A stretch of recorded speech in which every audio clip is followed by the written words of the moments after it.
안녕하세요. 효율적인 기능잘 남스 어프로치 동탄 바로원신의과 남준로 원장입니다. 오늘 영상 주제는 일상생활 관리에 대한 기준 세우기입니다.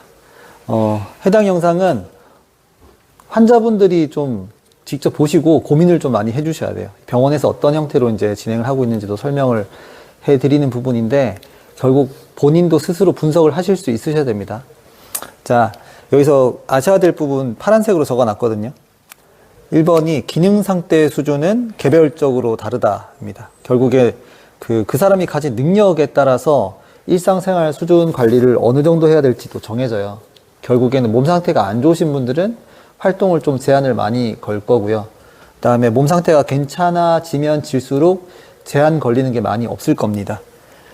그래서 그 해당 내용도 아셔야 돼요. 그래서 환자분들이 요청하시는 거의 대부분의 것들이 뭐냐면 정답을 원하시거든요. 정답. 근데 정답을 알려면 개별적으로 이 기능 상태 수준을 아셔야 돼요. 이걸 모르면 기준을 못 정하니까. 자, 여기서 이제 정답을 원하시는데 이제 기준이 없다 보니까 어떻게 하시냐면 극단적으로 선택을 하세요. 양극단. 결국에는 몸이 아프다고 하면서 아무것도 안 하겠다. 누워서 쉬겠다. 그냥 쉬어라.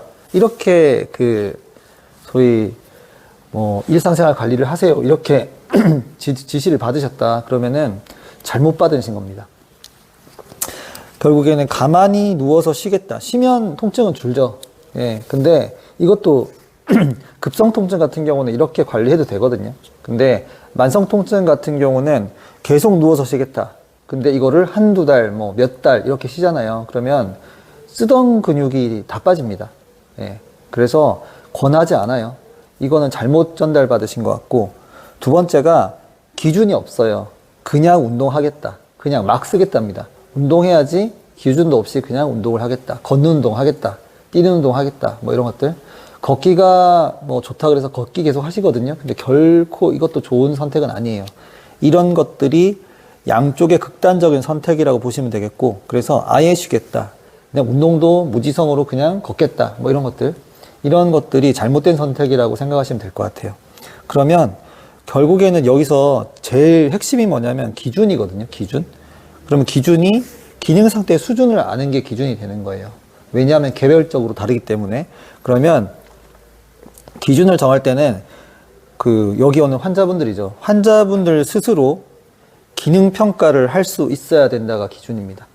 그래서 이 기능 평가라는 거는 저희가 환자분들한테 운동 기록지를 적게 하거든요. 간략하게 적게 하는데 그때 들어가는 게 초기 부하, 그 다음에 내가 최고 부하 올렸을 때 최고 부하 수준, 그 다음에 이것에 대한 유지 시간, 이런 것들이거든요. 그래서 정상 패턴으로 진행을 했을 때 초기 부하 상태와 그 최고 부하를 찍고 그 다음에 부하를 낮췄을 때 그 동일한 기준상에서 나는 유지를 어느 정도 할 수 있는가 시간을 적는단 말이에요. 그 시간이란 게 지구력이고요. 그 다음에 초기 부하 세팅되는 것도 몸 상태가 좋아지면 점점 높은 단계 수준으로 바뀝니다. 그리고 최대 부하도 어찌 보면 몸 상태가 좋아지면 바뀌겠죠. 이런 것들이 기능 평가를 하는 기준이 되는 거예요. 결국 환자분 스스로가 운동을 제대로 할 수 없다면 기능 평가를 할 수 없는 상태인 겁니다. 그럼 기준 잡기 쉽지가 않아요. 그래서 병원에서도 치료사 선생님이 운동 기록지를 보고 분석이라는 걸 해야 돼요. 분석. 그래서 이 분석이라는 것도 하는 것도 환자분한테도 알려드리거든요. 알려드리면 환자분 스스로가 관리를 해가지고 궁금한 거를 좀 이상한 거 있다 그럼 물어보셔야 될 것 같습니다. 그래서 예시로 여기 적어 놓긴 했는데, 자, 복강내 압 조절 훈련을 초기 부하 찾고, 그 다음에 정상 패턴으로 강도 올렸고, 그때 내 최고 부하가 90, 90 테이블탑 포지션까지 강도를 올릴 수 있는 사람이고, 이 기준으로 해가지고 강도를 차근차근 올렸다가 최고 부하 찍고 그 다음에 탁탁탁 낮췄는데 기능 평가를 해보니까 유지 시간이 7분 정도가 되더라 라는 형태로 예시를 들게요. 그런데 이 사람이 이제 일상생활을 하면서, 일상생활은 여러 가지 하겠죠. 집안일도 하시고 청소도 하시고 뭘 하겠죠. 근데 갑자기 하루든 이틀이든 7분에 대한 유지 시간이 갑자기 반토막 이상 났어요. 2분으로 딱 뚝 떨어졌어요. 그러면 이 기간이 1일이 될 수도 있고 이틀이 될 수도 있고 3일이 될 수도 있거든요. 이 기간에 일상생활 자체를 분석을 하셔야 돼요. 내가 뭘 해서 줄어들었을까? 왜 이 수행 능력이 갑자기 반토막이 났을까? 그러면 환자분들이 거의 대부분이 정보가 없기 때문에 저 아무것도 안 했어요라 그래요. 근데 아무것도 안 한 게 아니죠. 네.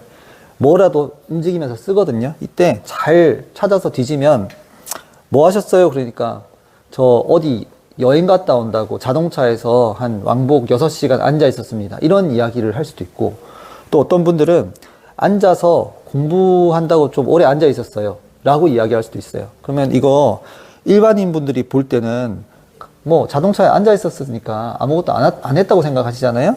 공부도 마찬가지예요. 6시간, 대여섯 시간 앉아 있었는데 아무것도 안 했다. 나는 아무것도 안 했다라고 이야기하시거든요. 자세 유지한 겁니다. 몸이 너무 안 좋으신 분들은 이런 형태로 해서 자세 유지하고 가만히 앉아 있는 시간도 누적돼 버리잖아요. 갑자기 운동이 안 돼 버려요. 너무 약하니까.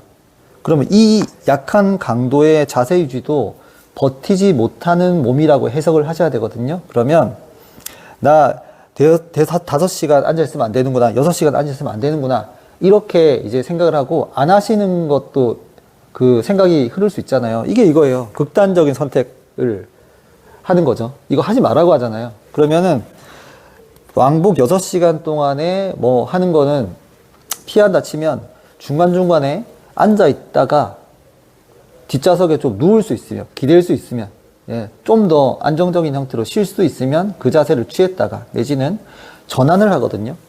가만히 앉아 있다가 조금 일어나요. 조금 움직여요. 그러면 다른 근육을 써서 대체를 해버리거든요. 그러면은 조금 더 나아요.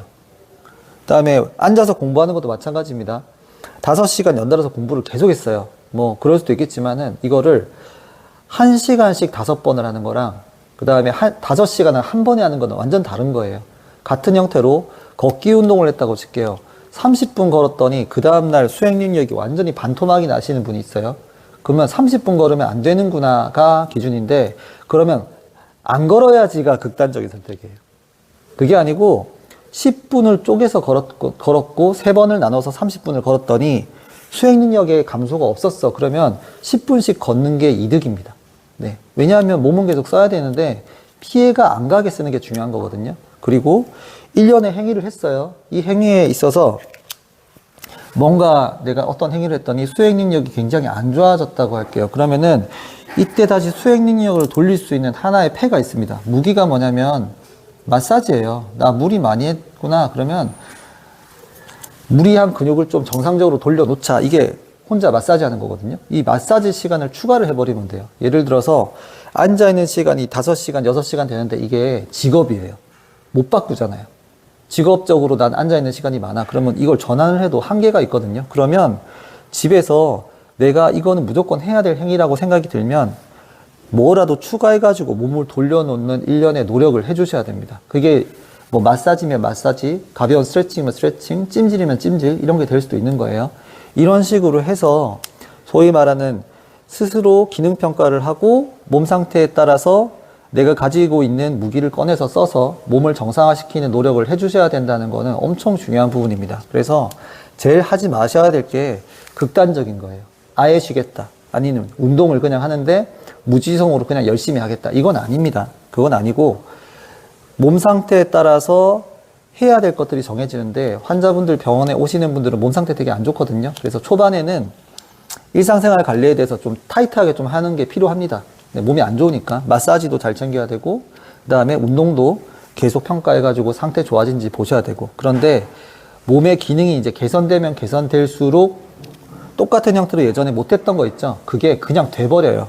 예전에 여행 갔을 때 5시간 왕복했더니 엄청 몸이 안 좋아졌다고 치는데 몸 상태 좋아져 버리잖아요. 그러면은 운동 수행 능력도 유지가 돼 버리고 이런 일상생활에 대한 여러 가지 활동들도 몸에 데미지가 안 쌓입니다. 그러면 할 수 있는 게 늘겠죠. 이런 식으로 좋아지면 좋아질수록 일상생활 관리에 대해서 스트레스는 많이 줄어요. 근데 몸이 안 좋으면 안 좋을수록 일상생활 관리에 대해서는 조금 타이트하게 관리를 해야 될 필요가 있다. 이게 상황이죠. 그러니까 결국은 뭐냐면 몸 상태에 따라서 일상생활 관리 수준도 변한답니다. 변한다. 고정되는 게 아니에요. 몸 상태 좋아지면 관리할 게 거의 없고요.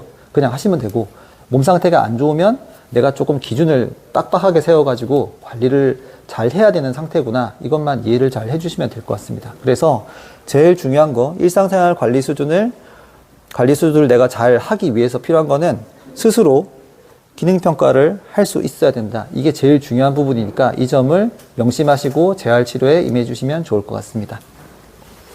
모두가 건강하셨으면 좋겠습니다. 이상으로 동탄 바로본신경외과 남준로 관장이었습니다. 감사합니다.